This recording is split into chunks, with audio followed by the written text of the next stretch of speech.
today I want to talk about 3 reasons why trauma and eating disorders hang together so frequently. Did you know that 30 to 50% of people with eating disorders have a history of sexual trauma? Now, you may have known this connection before, but I want to talk about a few reasons why this is the case. These aren't all the reasons, just 3. And also some things that you can do about it if you find that you're one of these people who has been through some type of sexual trauma and also either struggled with an eating disorder or some body image disturbance or just some general kind of issues around eating and body, even if it's not at the level of a disorder. So first is control. We know that if you've gone through sexual abuse and trauma, you have felt an extreme sense of powerlessness and a lack of control.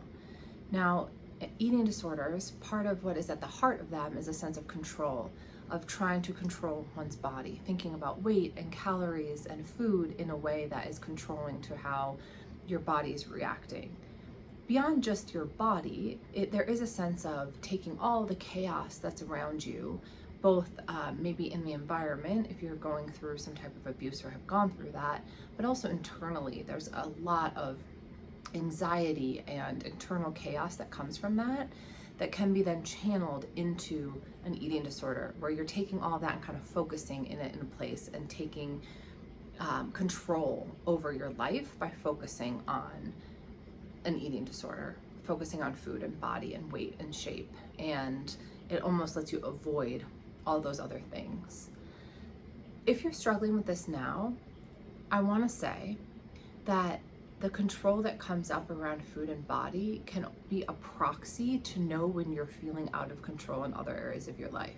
So if you notice these things are really ramping up for you and you're really focused on diet and weight and body, to stop and think, what else is going on in my life right now that might be feeling out of control?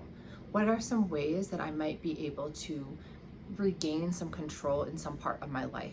That doesn't mean trying to get control over everything in your life that you don't actually have control over.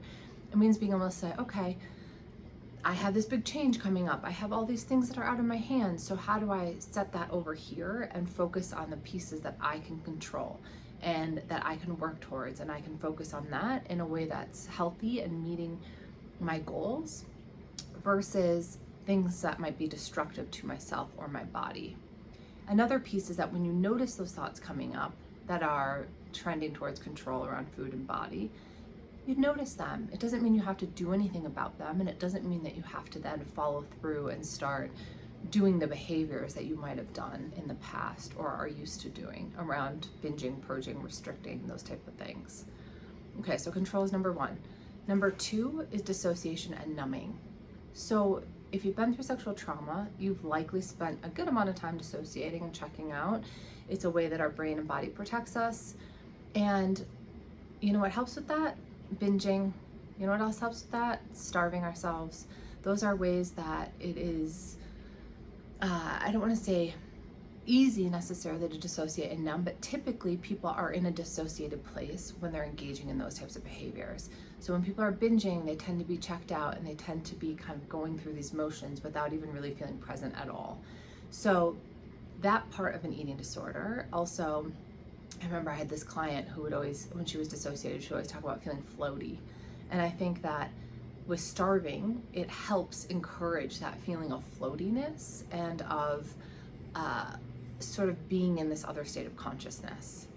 Okay, so for dissociation and numbing, if that's something you're struggling with now, I want you to think about what are the ways that you can be a little bit more present each day. It doesn't mean we're totally checking in all the time. How can you practice just a little bit at a time? Maybe that's really trying to be present for 5 minutes out of a 60-minute yoga class. Maybe that's taking a walk and looking at your surroundings for 2 minutes or 5 minutes before putting in a podcast. Maybe that is petting your dog and actually just noticing her fur and noticing her little face and just being in the moment. You're trying to work on being present as an antidote to dissociation and numbing out. The other piece is trying to build a life that you want to be present for, which is a bigger conversation, but that's the goal, right? Like building a life that you don't want to miss. All right, now the third thing I want to talk about that underlies both sexual trauma and eating disorders is body shame and distorted body image. So if you felt a lot of shame towards your body, there might be a feeling of wanting to punish your body, of wanting to, there's an association between what happened to you and who you are and what your body is, that trauma becomes embedded in how you feel about your own body. Your body itself can become a trigger of the sexual trauma. This is something that I don't think I really understood when I was going through this myself, and I don't really feel like I heard talked about too much. But it can feel like if you are going through a process of healing, there's things about your own body, obviously, that are connected to what happened, and it can feel like looking at yourself, noticing yourself, just observing and being in your own body triggers this feeling of trauma. So that is a really hard thing to work with and to get to a place of peace and not feeling at war with your own body. I will say, when I was in my healing process, part of what happened for me was that I was diagnosed with an autoimmune disorder. My body was just like in havoc. Like I felt like I had to cut out all these foods. I was trying to stabilize. I had a period where I gained weight. I had a period where I lost weight. I wasn't sleeping. I was that tired but wired feeling. There was a period of time where I felt like, it's beyond like bloated. Like I felt like I was,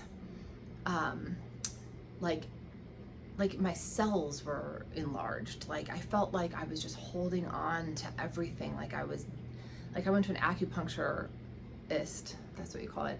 And I remember him saying, your body is damp. And it was such a weird way of saying it, but almost like this trauma was just like stuck in my body and just like heavy. I had such a hard time getting to a place of peace with my own body because I just associated, as I was remembering things, I was associating my own self with what happened. Part of the healing process is getting to a place of peace with your own body and is separating what happened to you from who you are and what your body is. Your body is your home. Your body is a place that you want to feel safe. That's the other piece, right? Like if you haven't felt safe in your body, both because of what someone did to you, and then also the consequences of that and the internal chaos that come from that, it's really hard to then move to a place of peace with your own body. That is the goal though. Those are the steps you're starting to think about and take. You are not responsible for what happened to you in the past, but you do have to take responsibility for not continuing to repeat the trauma by punishing yourself, by punishing your body, because you are equating yourself with what happened. Self-love, self-care, figuring out like what is the opposite of self-punishment? What is the opposite? It's love, it's care, it's connection, it's noticing, it's honoring when you need rest, it's honoring when you need to be active, it's taking care of yourself regularly, right? Showing up and doing that self-care work. That's not just taking a bubble bath or getting a pedicure, but that's like eating the thing that's nourishing, getting the sleep, not drinking too much, not abusing your own self. Okay, so we talked about control, we talked about dissociation and numbing, and we also talked about body shame, self-punishment, the body as a trigger.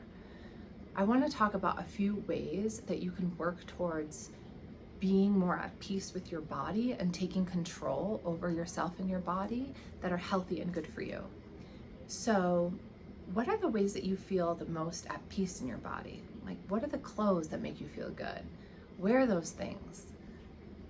Try a style that makes you feel like, okay, this might be a little bold, but like this is really how I want to express myself.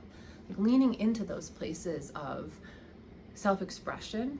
I know it might sound silly, like clothing, but doing the thing that makes you feel good and self-loving and peaceful. I also want to say sports and athleticism, if that is something that resonates for you, can be a way of really feeling empowered in your body. Signing up for a 5K and running that race. For me, skiing has been a hugely impactful, important part of my life. I've been lucky enough to be put on skis from a young age, and I feel the most myself when I am tearing down a mountain, and I feel powerful and fierce and free and happy. And I've had that as a place for myself since I was a girl, and going through everything that I went through, I was always able to find myself on a mountain. I mean, Minnesota, mountain is a relative term, but able to just find that freedom and that joy and that power, and being like, I am fucking fast and I am like powerful. Find that place for yourself. Like, it doesn't have to be skiing, and some people are legitimately terrified of skiing. I get that too. But like, you know, lifting weights, going to Pilates, doing something that you're like in your body and you notice when you're getting stronger and it feels really, really good. You know, with the caveat of not taking this to a place of an extreme where then that becomes more of an abusive cycle, right? If you're running 20 miles every other day or whatever. I would also want to say tattoos and piercings. Like, I'm not saying go out and run out and get a tattoo, but if it feels empowering to you and your body to put a tattoo on your body and to feel like, yes, this is my self-expression, that's a great way of honoring yourself and of doing something that can feel good and healthy to you.